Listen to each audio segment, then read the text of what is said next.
Good day, Ramir Boulder, nagbabalik po.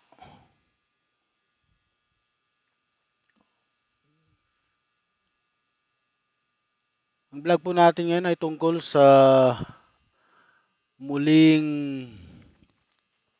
pag-postpone ng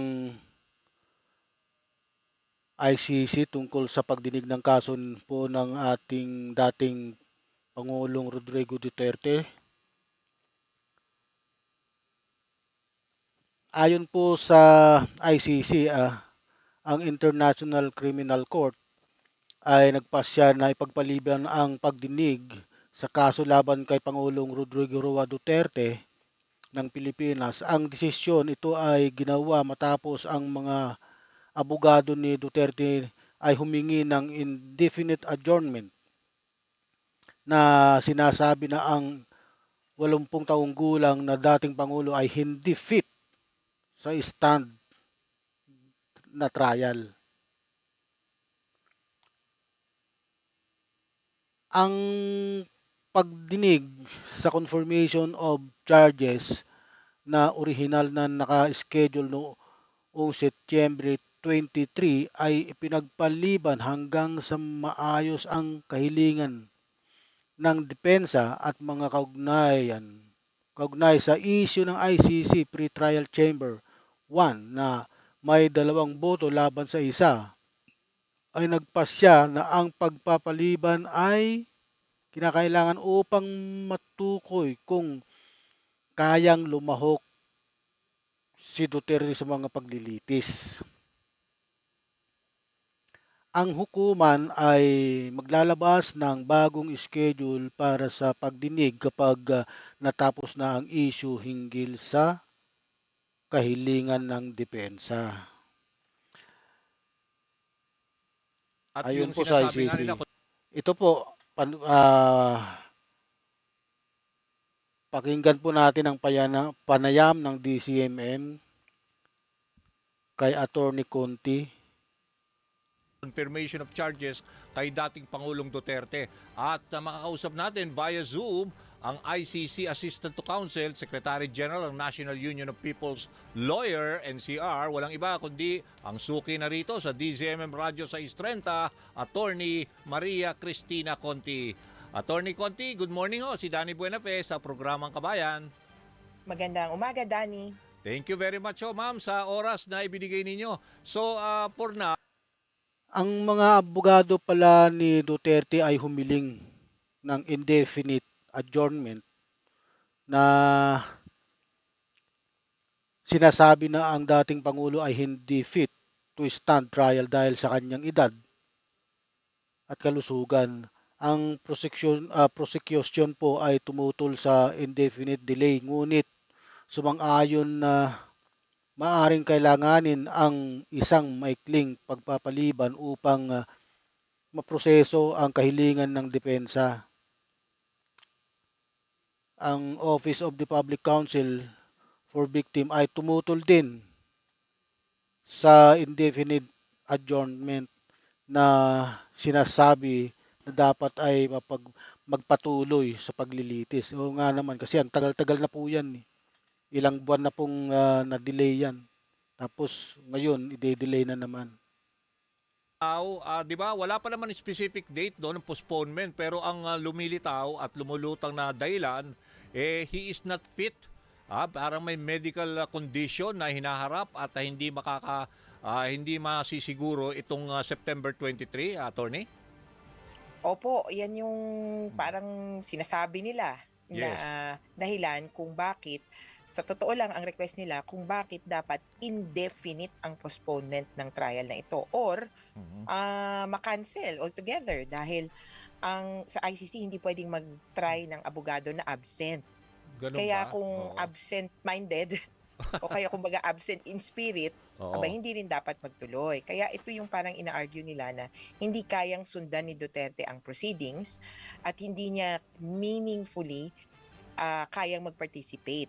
Siyempre, Oo. tingnan muna natin kung anong sasabihin Oo. nitong mga eksperto kung ipapatingin nga ba siya kasi hindi malinaw kung which part or No, anong oo. bahagi ng katawan niya ang unfit for trial or Yun na ano nga ba eh. ito Oo. na sinasabi niyang bakit hindi siya okay. Hindi ba malinaw? Pero Pero, oh, yeah, para yeah. sa amin, Yes. parang drama lang. Ganon?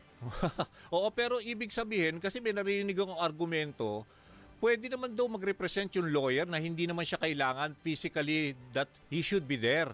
Pwede naman daw. Correct. Oo, so, pwede nyo ba i-argue yun?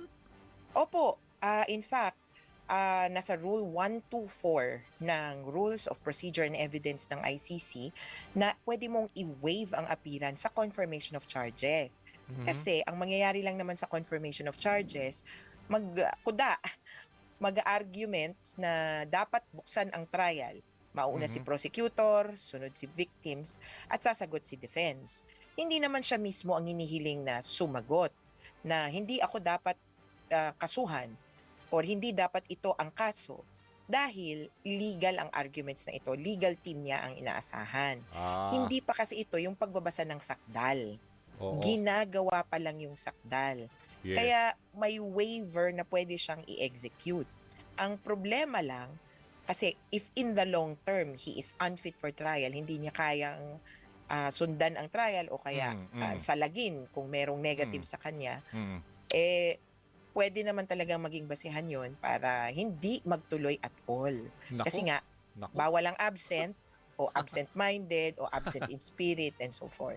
So pag may ganun na may mental issue, nako, malaki palang problema, no, lalo na sa prosecution kasi malaki ang malaki yung parang umaasa ng malaki yung mga victims ng EJK na somehow talagang humarap siya at syempre pre-trial to. Parang sila dismayado sa nangyayaring development, attorney. Sobra. Ay, iba nga nagngingit-ngit na parang Mm. ano ba ito? Hindi pa nga nagsimula Mm. na ang drama. Mm. Itong confirmation of charges, ang una sanang pagkakataon na marinig natin sa korte, ano ba tong, Yeah. 'di ba hindi naman naghi-hearing pa yan ng Oh. substantial ang naririnig natin. Ito yung unang pagkakataon na ikukwento nila sa atin, ano ba itong nangyari sa Oo. Pilipinas? At Sige. unang pagkakataon din sana na marinig ang depensa. Yun, Kung oo. dati, laging sa media, hindi ko Yes. naman kasalanan yan, or ako bahala sa inyong lahat. Hindi ko Mm. naman sinabing papatayin yung lahat yan. Sabi ko, bigyan nyo ng baril at saka patayin and so forth. Okay. So, Oh, ito na sana yung, eto na, totoo. Ano tama, ba ang tama. kwento mo? Oo. Naun siya mi pa. Oo. Pero First step pa nga lang, parang hindi pa nakaapak, naun siya mi. Kaya, dismayado pero hopeful. Kasi yes. hindi nag-grant ang request niya. Yes. Sa totoo oo. po, ang request ni Duterte ay adjournment. Yeah, okay. Di ba? Ang adjournment, Ulit. parang Oo. tapusin na. Kasi unfit for trial, hindi pa naniniwala ng buong buo yung mga Yeah. judges. Ang sabi nila, teka, sinasabi mo unfit for trial. Sige, Sige. ayusin muna natin, tingnan natin yung facts. Sige, ma'am. Medyo kinakapustan tayo sa oras dahil meron tayong papasok pa na mga mainit na Hearing. balita. Pero itong huling tanong lang, yung pagpunta ho ni Garba diyan sa ICC at gagawin yata siyang state witness, tingin nyo malaking tulong ito no para sa pagsusulong ng inyong kaso? Siyempre, si Garma ang nagsabi na from Davao model, sabi ni Duterte, paano nga ba natin ito gagawing national? Mhm. Kaya siya ang magdidikit nung sa mga kwento ni Mato-Bato at Las Cañas dun sa mga nangyari sa atin dito, nationwide, lalo na dito sa Metro Manila, nung Yes. natagpuan natin na daming patay. Paano nga ba? At yung Sige. reward system ang isang susi dito. Sige po. Nako, aantabayan na namin yan. Maraming salamat to sa oras, Attorney Conti. Salamat din. Dito tayo sa matutuloy na hearing. Sana matuloy kahit Ingat. within the year at least. Oo, thank you.